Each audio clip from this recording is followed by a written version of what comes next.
This podcast is sponsored by Xgrowth. Xgrowth is the APAC ABM agency. If you and your organization are looking to land and expand enterprise and mid-market deals, Xgrowth is the agency to help. Xgrowth works with a wide range of international and global technology vendors, service providers, and B2B SaaS companies. If this sounds like something you're interested to know more about, make sure to check out Xgrowth at xgrowth.com.au. That's xgrowth.com.au and chat with the APAC ABM agency.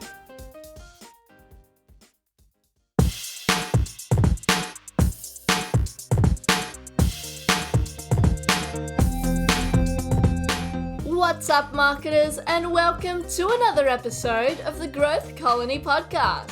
I'm Liza from Xgrowth to tell you that each episode we bring in B2B leaders to chat about how you can achieve those everyday wins in the marketing world. Whether you're new to the B2B game, working at a leadership level, or even just showing some interest, we know you'll love the episode. So grab a drink, get comfy, and enjoy the show. Hello everyone, welcome to another episode. I'm Shaheen Hoda with Xgrowth, and today I'm talking to Joanne Wu, Global VP, Division Head of Marketing and Communications at ABB. And we're talking about purpose-driven marketing and how brands can be a force for good. We're going to look at some practical examples and campaigns of how purpose-driven marketing can be implemented, especially what is happening at ABB.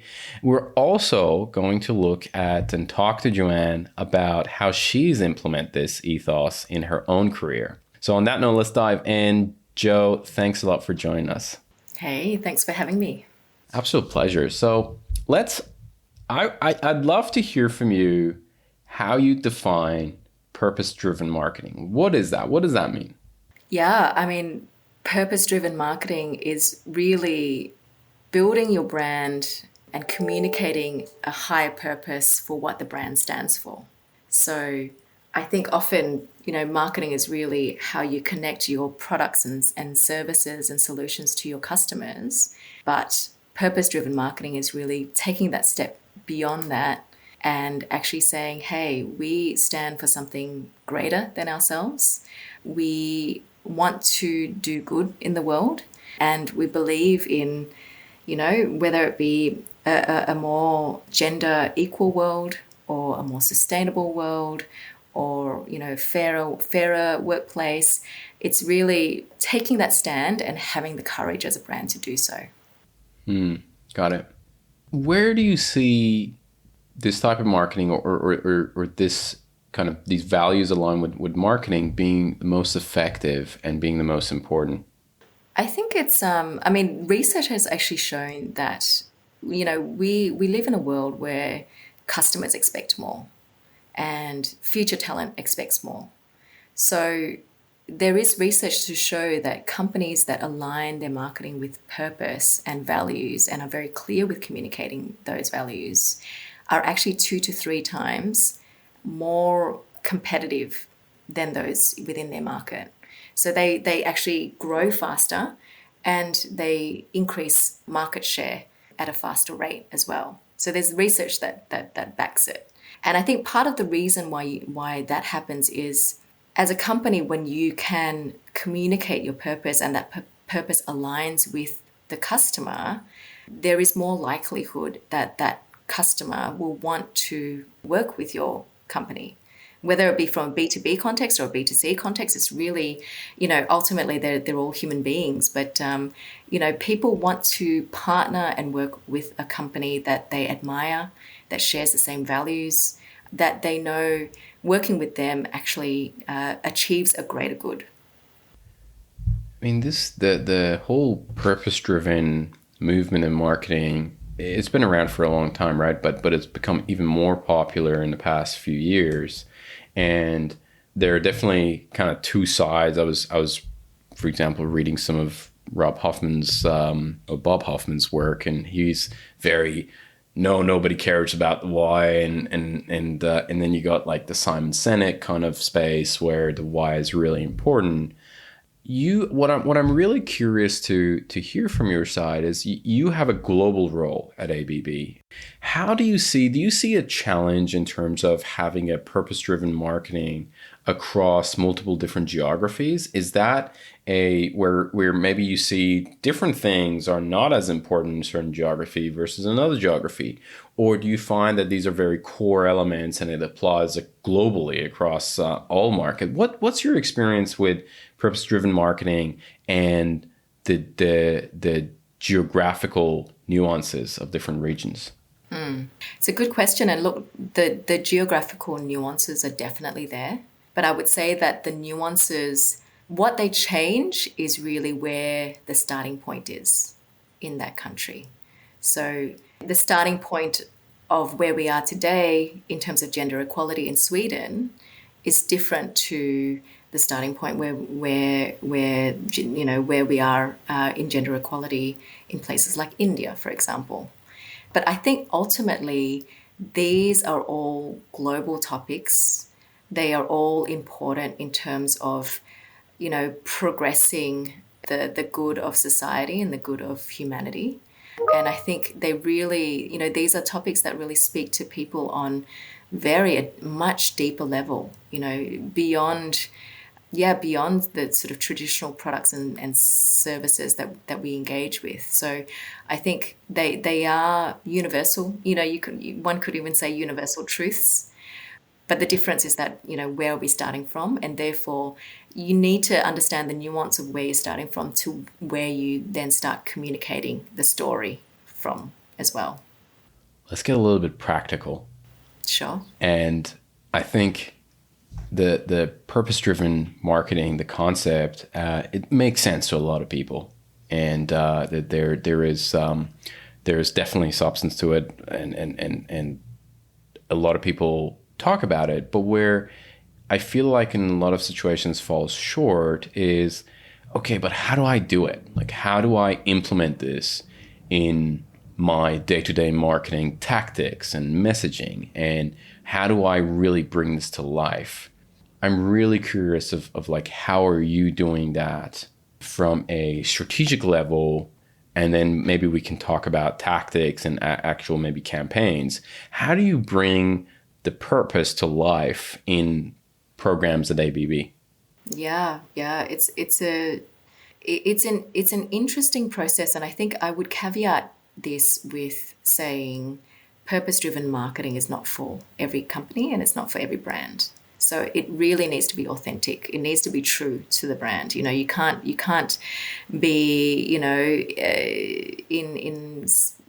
an industry that maybe has no connection to a particular purpose that you want to push out, but somehow do it just because you're jumping on a bandwagon, right? And, then you get issues like greenwashing that is very prevalent in terms of companies today. So I guess practically speaking from an ABB perspective, I mean, I can talk to an example of a recent launch of a campaign that we just went to market with called Unstoppable.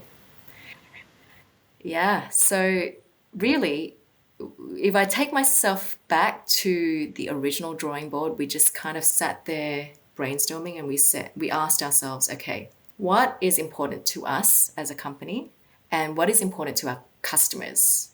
And therefore, what is important to the industries that we serve? So we're trying to find that universal challenge that we can all really connect on. And so, for ABB and the division that I lead the marketing for, we operate in the mining industry, pulp and paper, metals, food and beverage. So I would say, process industries, industrial sort of environments. And the universal challenge that we all, are unanimously agreeing on is this lack of diversity that exists in the workforce of mining and pulp and paper and metals and so on. The lack of particularly women in leadership positions in industry. We know that this is a challenge that ABB faces. We know that this is a challenge that our customers face. We know that, from our perspective, from ABB's perspective, diversity and inclusion is a massive part of our sustainability strategy. And this is something that we take very seriously and want to improve. But we also know that our customers take it very seriously too.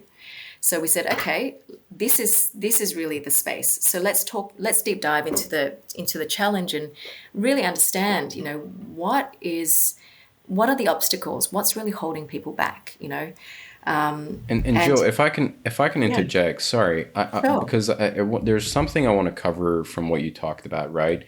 In terms of, I definitely want to come back to the challenge. I'm really curious.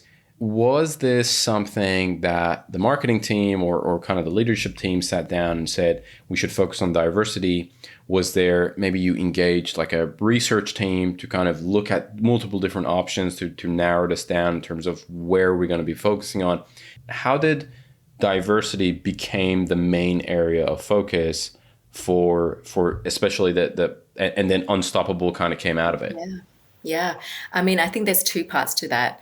When I look at sort of the overarching company strategy of sustainability, I mean, that is the core purpose of the company. So that came from the board, as high as you can go in terms of the company, of saying, hey, we see where the world is going. We see where our technologies can actually make a difference, because at the end of the day, we are an electrical engineering company. So how do we decarbonize? How do we improve sustainability? How do we lower carbon emissions? It's through technology. So it very much speaks to who we are as a company. And in terms of sustainability, there's sort of different pillars to that. So it's not just about reducing carbon emissions, but it's also ensuring we have a just and fair society as well. So that's one part of it. So that's the ABV side strategy. of it. Yeah, that's the core part of the strategy. Then where we landed, how we landed on diversity as a topic for our campaign really came from the marketing team, I would say. It came from, I would say, intuition. There wasn't, a research group that we engaged. There wasn't, a whole host of desktop research, because I think this challenge of diversity is just so prevalent that you can see it. When you go onto a mine site, you can see it with your own eyes. When you walk through, different offices within our industries, you can see it with your own eyes. So it is just so prevalent, and it is a space that we know we can really make a difference and use the power of our brand to be that force of good. To raise it up as a topic and do it jointly with our customers as well. Because what we wanted to do was come up with a campaign that not only we can speak to as a brand, but our customers can speak to as well, so that we could do some co-marketing together. That paints a great picture. Let's go back to what we were talking about with regards to challenges from the customer side, and so please let's pick that string up. Yeah, again. Sure. So 3 challenges, high level bucketed of challenges. One is the lack of public visibility of women in industry. The second one is, the stereotypes that we have in the workplace.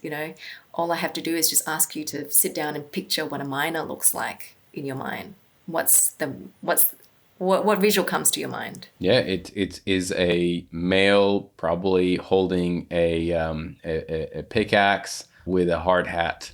That's what I'm envisioning. You're completely right. Precisely. So that's what already, it's so entrenched in people's minds in terms of that stereotype, right? And the third is, to communicate really the power of diversity. It's not just a nice thing to have, but it's actually an economic imperative. It actually improves bottom line. So those are the 3 sort of pillars that we wanted to really hang this campaign on.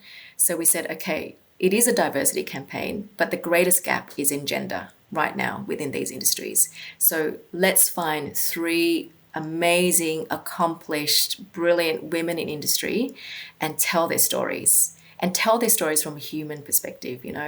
Let's really learn about them. Let's get really deep and intimate and really evoke emotion and inspire people as a result of that. So in the end, I mean, while they are 3 women, they're also very diverse in terms of the roles that they play and the cultures that they're from. So the 3 women that we've profiled in this campaign is Marjorie Bowles in the US, who is the Chief Information Officer for SAPI, pulp and paper company.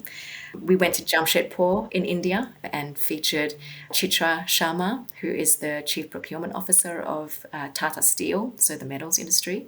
And then we went to Sweden, and that's where we featured Tove Takdal, and she's the plant manager for Copperstone Resources.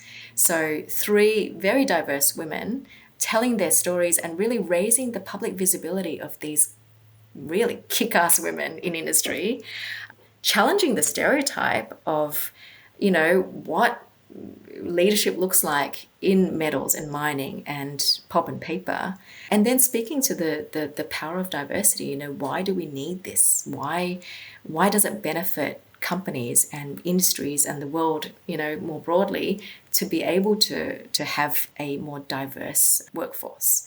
So we're really excited about this campaign. I've got to say, it was a journey. It gave us the opportunity to get really deep with each of these customers as well, and really learn their backstory, and get to the sites and also capture the beauty of those sites as well. I think often when you think of these kind of traditional old industries, there is a huge talent crisis because the younger generation don't want to go to these industries, right? They want to work for the Amazons of the world, the Googles of the world, now probably the Chat GPTs of the world. That's right. Open AI, baby. Open AI, right? So, so how do we actually rebrand these industries as well, and actually show the younger generation that you can have very vibrant, exciting, inspiring careers within these industries, and that these industries actually are purpose-driven as well.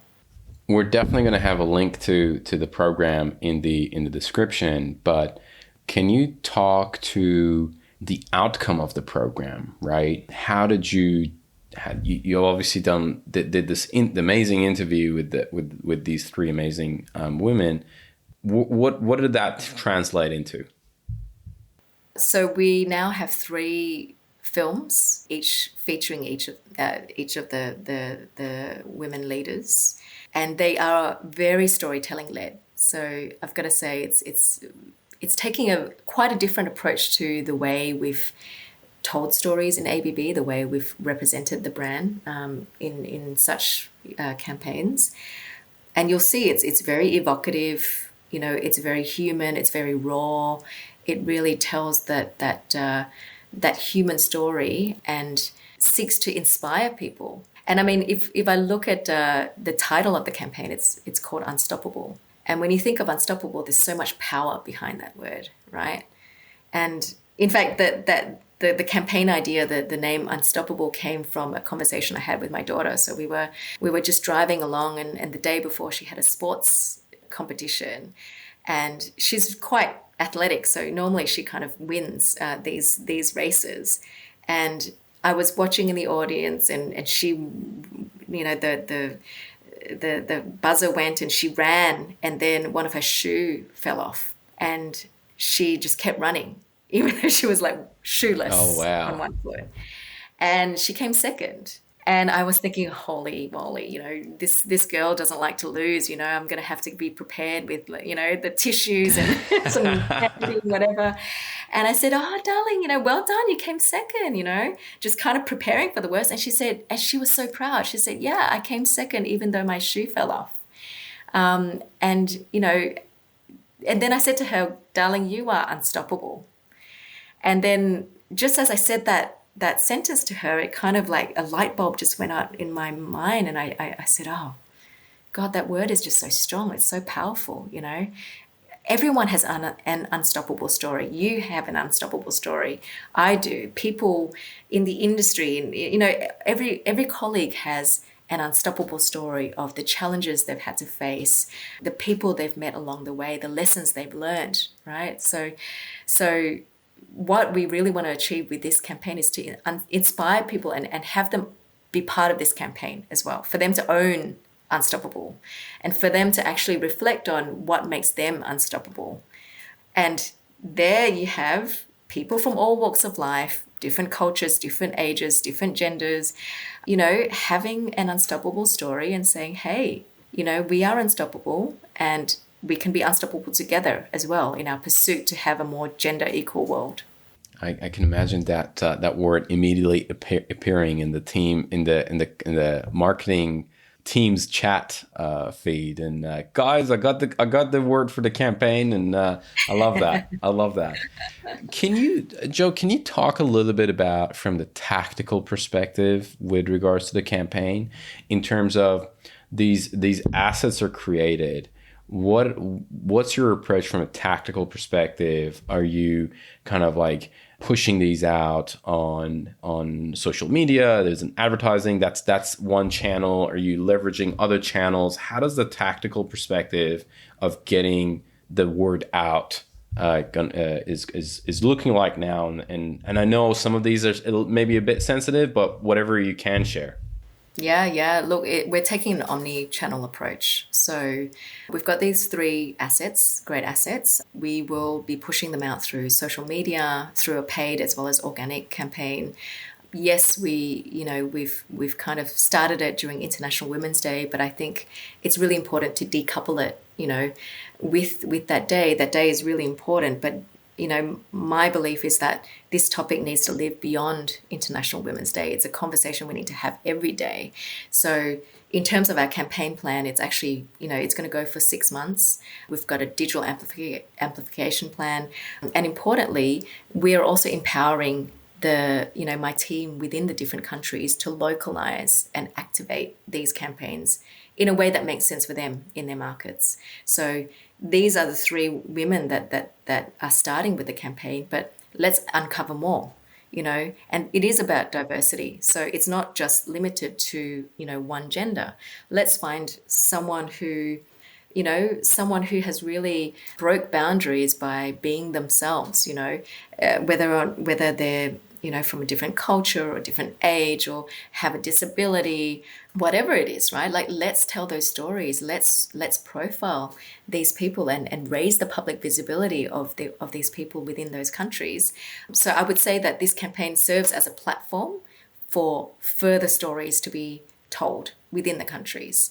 So there's going to be an employee activation behind that as well. So when we've launched it, we've had our employees go out and tell their unstoppable stories with a social media tile saying, I am unstoppable because, and we want to create a movement with it as well. So we've also asked people to tag people who have been part of their unstoppable journey. So I'm sure people will tag you as well, Shaheen. I'm sure you've been very much part of someone's unstoppable story. But that's really the intent of this campaign, is to give people that power and the platform to have a voice. I love that initiative. I love the channels that you're leveraging, the organic side of it, as much as I'm sure there's a quite a solid paid strategy behind it as well. Joe, is there anything else that you want to touch on with regards to the purpose-driven marketing approach, but also at a more broader side of things, storytelling in order to help connect brands with customers? Because at the end of the day, that's the purpose-driven marketing component. That's yes, it's really good. Yes, it's very critical for the society, but it also helps bond the brand with customers, showing that the brand is on the same page. We're living in the same world. How does kind of storytelling help with that initiative? And is there something else that you want to kind of touch on that? Yeah, I mean, you've hit the nail on the head there in terms of the bonding of the brand with the customer. I mean, as a marketer, the holy grail is really to bridge the gap between the brand and the customer, to bring both as close as possible. And really the way to do that is through building trust. So trust is really the currency of the world today. So the question is, how do you build trust? And there's many ways of building trust as a company, and everyone plays a part, whoever is customer facing and not customer facing. But from a marketing perspective, storytelling is a powerful way to build trust with customers, because there's actually neuroscience behind that. We've all heard the thinking behind it, that we are all hardwired for stories. And in fact, when a story is told, our neural activity actually increases by 5-fold. So as a result of that, there's a lot of juices and really cool sort of Boiling up to the surface. neurochemicals that's happening within the brain that builds the trust between, the person receiving that story and the company or brand that's telling it. It creates this connection, this emotional connection, and you can just get deeper with the customer as well. So by doing that, you're building trust. And by doing that often, you're building continuous, long-lasting trust. And you're really bridging that gap between the brand and the customer the more you do it. So that is really the power of storytelling. And it is also the power of using storytelling to be able to tell your narrative when it comes to what purpose your brand stands for. I love it. Have you read the State of ABM and APAC report yet? If you have, you'll know that 59% of marketing leaders are intending to increase their ABM investment in the coming year. Even bigger news is 0% of survey respondents are going to decrease their investment. It's an exciting time for ABM in the region. Discover the state of account-based marketing in APAC today. Download the full report at abm.xgrowth.com.au/report. That's abm.xgrowth.com.au/report. Joe, I have some rapid fire questions that I want to go through. This was very interesting, and I love the example that also you gave on Unstoppable. There's going to be links for our listeners. There are going to be links in the description, so make sure to check that out. But I want to ask some rapid fire questions as well before we wrap up. Yeah, let's go. First question I have is, what is one resource? This could be a book, a blog, a podcast, whatever it is, that has had a profound impact on whether you professionally or personally. What comes to mind? Of course, besides this podcast, right? Oh. I would say the TED Talk from Brené Brown about the power of vulnerability. I know it's somewhat mainstream now, and I love that it's mainstream actually, but I discovered this TED Talk years and years ago when it was first posted, and it really was a profound moment for me to realize that vulnerability is actually strength and that I can embrace it as a leader to be a better leader. I love it. Okay, question number 2. If you could give one advice to B2B marketers, what would it be? Don't forget that the person that you're communicating to on the other side of the screen is a human. Especially when it comes to B2B marketing, just in the term itself, business to business, sometimes we forget that actually it's human to human. So don't forget, on the other side of the screen, there's a human. Great advice. Joe, who are some of the influencers that you follow in this space? Yeah, there's so much content out there. There's so many great influencers. Really love, I subscribe to Seth Godin and his blog, read his books, really love his thinking. The CMO of Google, really enjoy reading about her views on marketing as well. CMO of, the companies that are very renowned, right, as brand builders. So Nike, Amazon, really interesting to sort of hear from them. And then lastly, Simon Sinek. I mean, he's a oldie but a goodie, I would say, and continues to have really just poignant wisdom, pearls of wisdom that somehow gets served up at the right time as well. So thank you, Google, for that. That's it. Google, LinkedIn. He's all over the digital world. But I love that. Last question is, what's something that excites you about B2B today? I think the changing landscape of digital marketing and the MarTech space. There's just so many new platforms being created every day, so much potential to get deeper into data, into insights, to make more informed decisions, more sort of surgery style laser precision in terms of marketing. And ultimately, I think what's really exciting about this is that it's changing the dynamic between sales and marketing and enabling marketing to be more of a revenue generator. So with that comes more influence, more of a seat at the table, and the ability to be closer to our customers as well. Joe, this has been an amazing conversation, and I just want to say thank you for coming on the podcast and sharing all this amazing insights and the golden nuggets. I'm sure, just like me, a lot of the listeners are going to be taking a lot of insights away from this. So thank you so much for your time. Thank you for having me. I've had lots of fun, so appreciate it. Today's episode of Growth Colony was produced by Alexander Hipwell and Liza Maywald. It was edited by Dave Samito with additional editing by Liza Maywald and music arrangement by Alexander and Liza. Special thanks to Tina Wabe. We couldn't make the show without you. Growth Colony is hosted by Shaheen Hoda, Director of Growth at Xgrowth. If you enjoy the podcast, please subscribe and give us a rating on Spotify or Apple Podcasts. Do you think you'd be a great guest or just keen for a chat? Send through an email at podcast@xgrowth.com.au. That's podcast@xgrowth.com.au. That's all for now. We'll catch you next week, right here on Growth Colony.